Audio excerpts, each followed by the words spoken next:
If you're considering buying or selling a home in the Ottawa area, this video is for you because today we are going to be breaking down all of the trends and stats that we saw in the Ottawa real estate market in June and how they might affect you as a buyer or a seller in the months ahead.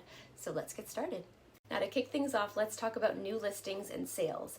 In June, we saw 2,758 new listings, which was actually 14% fewer new listings than in June of last year. This was also a decrease of 2% from the number of new listings in Ottawa in the month of May.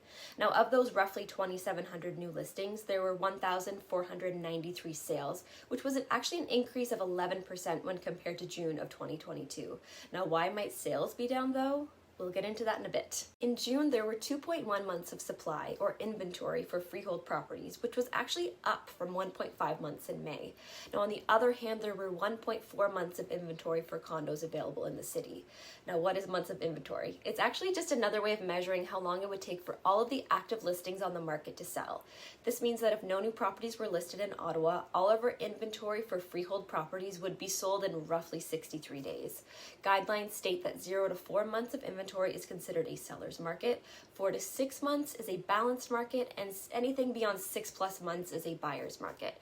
So despite levels of inventory increasing, 2.1 and 1.4 months of inventory still sits us comfortably in a seller's market. The average sale price for freehold properties throughout the entire city of Ottawa was $746,445, representing a 4% decrease when compared to June of 2022. Condos were selling for an average of $448,380, which is actually up 2% from last year and up over last month by 1%.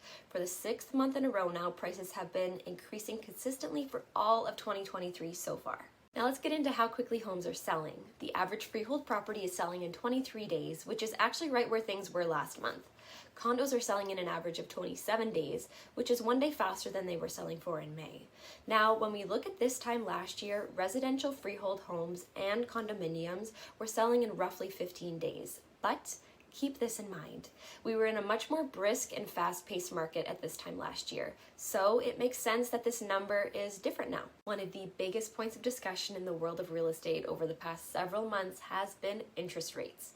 June saw the first interest rate hike since the beginning of 2023, with the Bank of Canada raising the overnight rate by 25 basis points. This means that both variable and fixed rate mortgages have gone up. If you're considering buying a home, a fixed rate mortgage is in the mid to high 5% range, and variable mortgages are roughly 1% higher than that. There are options available to you depending on the type, length, and ratio of mortgage that you need, so chatting with a mortgage professional is definitely key. So now let's offer some predictions about what might be to come in the Ottawa market. After consistently seeing inventory levels drop month after month throughout 2023, June was actually the first month that we saw an increase in the amount of inventory on the market. Now, 2.1 months of inventory is still low, and as we mentioned earlier, is still considered a seller's market. But it will be interesting to see if this month was a fluke or potentially the start of a trend. To touch back on the interest rate increase that happened in June, it was hinted at that it was to be the first of a few increases to come. The next announcement from the Bank of Canada is July 12th, and experts are predicting that this will be yet another interest rate increase. Now, how do we think that this will impact the real estate market? Much like what happened after the string of interest rate increases in 2022, our prediction is that we will not necessarily see a decrease in sale prices, but a decrease in the number of sales that take place. And we've already started to see this happen last month after the first interest rate increase, with about 240 fewer sales in June than there were in May.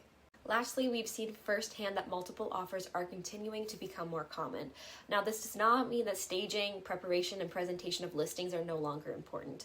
In fact, it's the homes that have an attractive listing and pricing strategy that are properly and carefully prepared for the market that are selling quickly and for the most money. So here's our advice. Sellers, the market is still favoring you, but having the right pricing and marketing plan is still needed to stand out from the rest and have a successful sale. Buyers' inventory is low and prices are picking back up, so it's crucial to have a plan and an understanding that purchase prices and interest rates are on the rise again. The market is continually changing, and having someone in your corner who has their finger on the pulse of the real estate market is more important than ever. We expect July to bring some increased inventory and hopefully more sales.